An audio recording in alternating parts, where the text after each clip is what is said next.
An NHL insider has revealed the Rangers' master plan when it comes to their outlook on offer sheets, trades, and a brand new player who has emerged on the open market for the Rangers. Should the Blue Shirts look to bring him to Broadway? I give my take here in just a moment. Welcome back to Rangers Digest. I am your host, Bret Botfeld, and it is great to be back with you guys on this glorious Wednesday, the 25th of June. And look, guys, a brand new bombshell report came out yesterday from a Rangers insider, and there is a lot to break down, guys. But before I do that, a quick reminder that about 77% of you that watch these videos are currently unsubscribed to the channel. So please hit that free subscribe button down below so you can stay up to date with everything New York Rangers. And guys, let's hop right into the video because there was a bombshell report that came out yesterday from NHL insider, a Rangers insider, Larry Brooks, and here it is.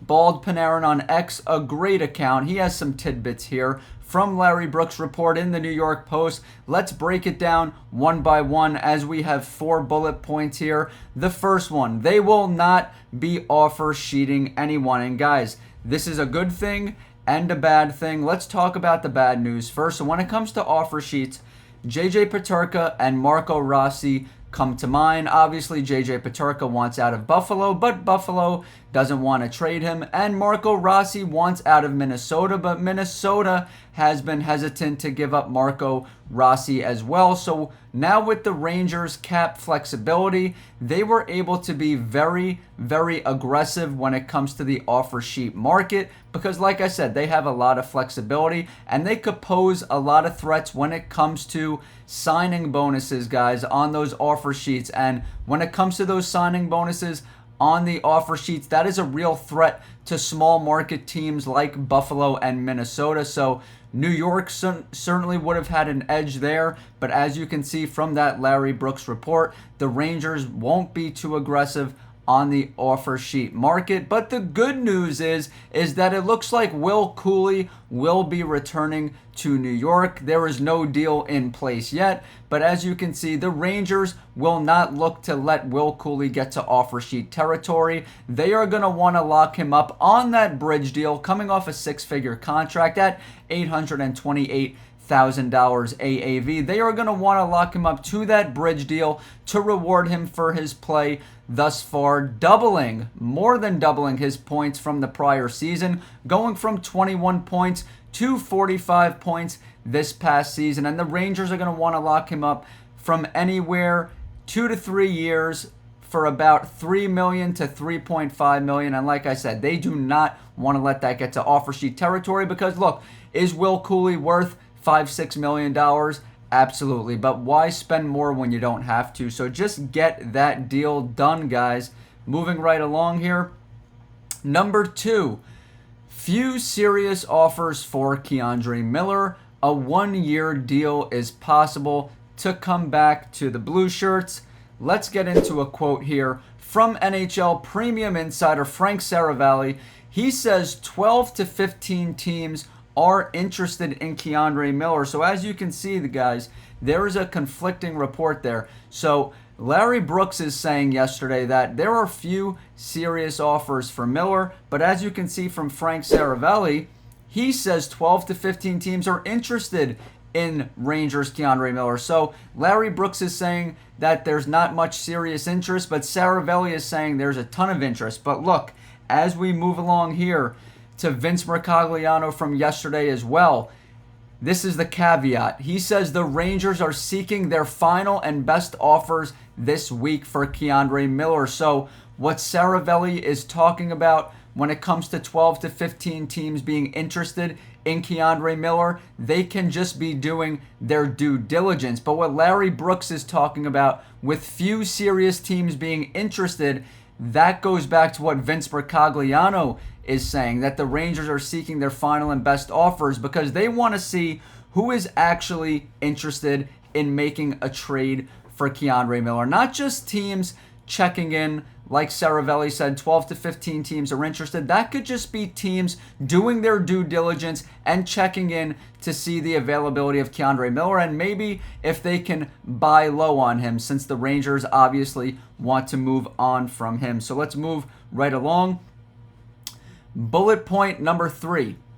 They have expressed interest in Dmitry Voronkov, could be in a package for K'Andre Miller. But before I break that down, I want to go back to the second bullet point, guys, because what I forgot to talk about right there is that a 1-year deal is possible. And guys, we haven't talked about that much here on the channel, that K'Andre Miller can actually come back to the Rangers on a 1-year deal if they fail to trade him, if they fail to receive the package that they are looking for, guys. So take a look at this quote right here from Elliotte Friedman. So K'Andre Miller is obviously coming off a bridge deal, making about $3.82 million AAV. So while this is generally the time that a player would sign a long-term deal coming off a bridge contract like K'Andre Miller, Elliotte Friedman suggests that the team isn't ready to make that commitment at this point. With 2 RFA-eligible seasons remaining, they could theoretically look to work out a 1-year deal, but the backdated nature of his bridge deal puts his qualifying offer alone at $4.64 million.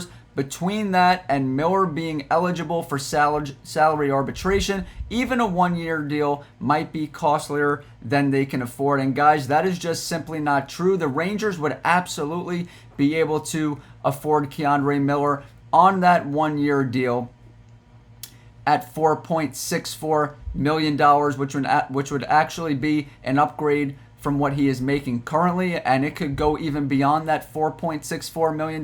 But Elliotte Friedman was discussing this before the Rangers were able to create the cap space flexibility that they have right now. So look, if the Rangers were to bring back K'Andre Miller on a 1-year deal, this would be beneficial for both parties, because while I am of the mindset that the Rangers need to move on from K'Andre Miller, you cannot simply trade him for a bag of peanuts, guys. You need to get something in return, or at least something, of note, because you don't want to just give him up for nothing. You want to make sure that you clear that salary cap, but get, like the Rangers did for Chris Kreider, they were able to get a Carey Terrence back in return who has some potential here. So the Rangers don't just want to give K'Andre Miller away. This 1-year deal would be beneficial for both parties because the Rangers would be able to afford it. They wouldn't handicap their cap space situation moving forward, especially for next offseason, which is so crucial. And for K'Andre Miller, it would be a prove-it type deal, so he could enhance his market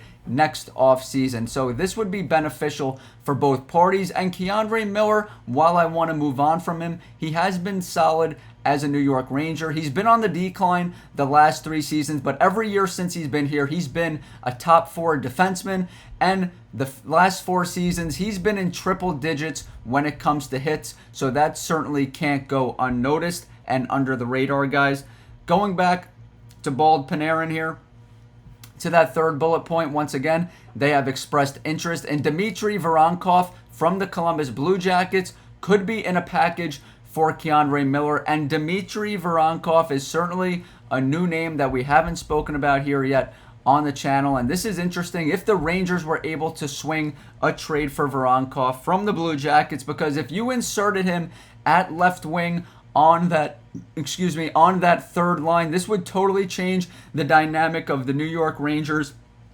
I understand that the Rangers have Artemi Panarin at first left wing, making nearly $12 million. But guys, we don't even know if Artemi Panarin will make it past the trade deadline. And even if he does, I don't expect him to be back next season, folks. You have Will Cooley most likely coming back here for the Blue Shirts. He is perfect on that second line at left wing to play on that JT Miller line.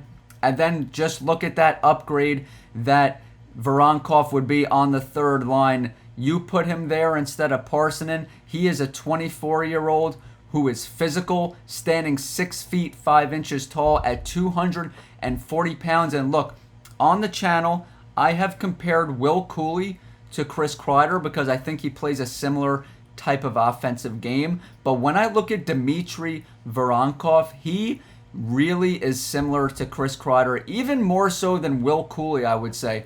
He's got the physical traits, standing 6'5", so he's actually taller than both Chris Kreider and Will Cooley, and he is 240 pounds, guys, 10 pounds heavier than Chris Kreider, and the way he scores, he sticks his body in front of that net, and he does not move. He is just such a presence in front of the net, getting those deflection goals, those tip-in goals. And like I said, he is just 24 years of age. The Rangers have made it obvious that they want to bring more youth, more skill to this roster because they have a lot of aging stars, some of whom they've already moved off of.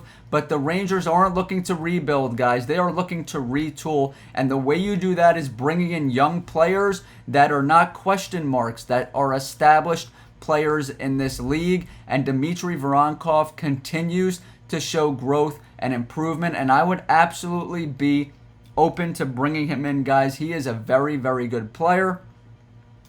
So let's take a look at his stats.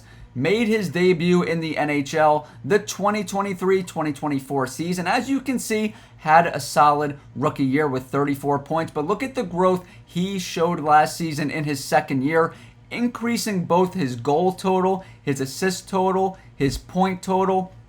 And he went from a -6 to a +17. His ice time went up. And look, what's really staggering to me is he had 47 points this past season. And if we go back to this Bald Panarin tweet here, look at that fourth quote right there, that fourth bullet point, that the Rangers have not shopped Alexis Lafreniere. They believe in him. Well, if they believe in Alexis Lafreniere, let's just call it how it is. He's been on the Rangers for 5 years. I love the growth that I saw from him. Those first 4 years really showing improvement. Obviously, last season, his 5th year, showed a massive decline. But Dmitry Voronkov was able to score nearly 50 points. He was well over 40 points in just his second year in the league.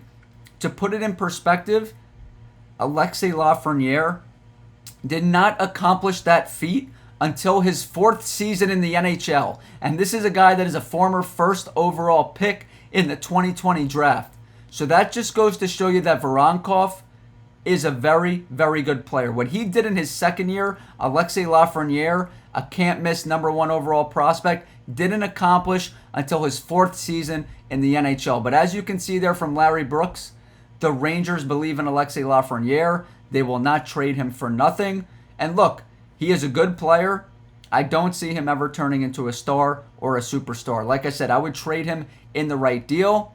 I think he is a good player. I believe what we saw last year is an outlier because, like I said, his track record is there. He showed continuous improvement over his first 4 seasons in the NHL. So last year, everybody had a down year. Everybody's stats regressed for the most part, except for the Will Coolies of the world. But for the most part, everybody regressed. So I'm willing to give him a slight pass there.